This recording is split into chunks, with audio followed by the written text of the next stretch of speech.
Give us the state of things. How serious is this situation? Incredibly serious. The people relying on this benefit are our most vulnerable. For the most part, they're making less than $1,000 a month, right? This means that they may not be able to pay their rent. They may not be able to pay childcare. They may not be able to have food on the table for their children when they come home.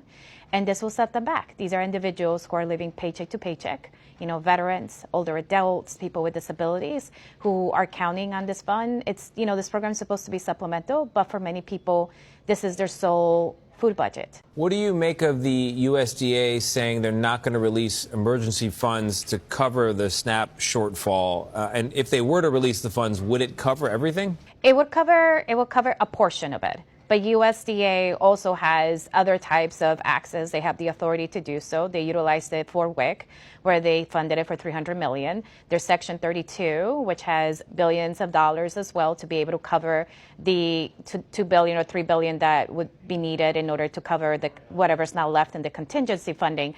But the Nutrition Act is clear. The Secretary has the authority, has the contingency fund that Congress gives to her to be able to utilize it at such a time as this, which is the entitlement program, so that benefits could be funded and not delayed. So, Gina, has the contingency funding, because that's $5 billion, has that been used in a case like this? Because the USDA in this memo says that funding is really just for disaster situations. And then in this memo, they do call out Democrats specifically, saying that they need to open up the government in order for people to get their food stamps. What do you make of that? I say this is a man-made disaster that could be easily avoided.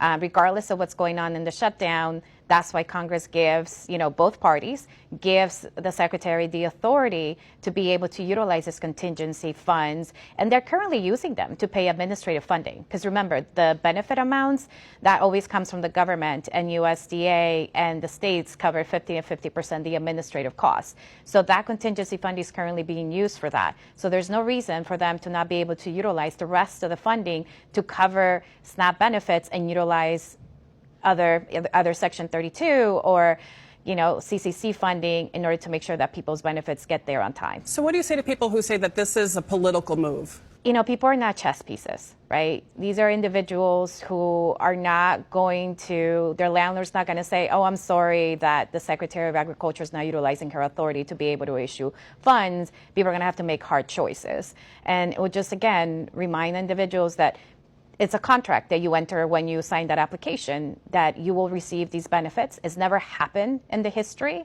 and we just don't want this to continue. And so we really are pushing for the Secretary to utilize her authority to be able to issue these funds regardless of what's going on with the shutdown.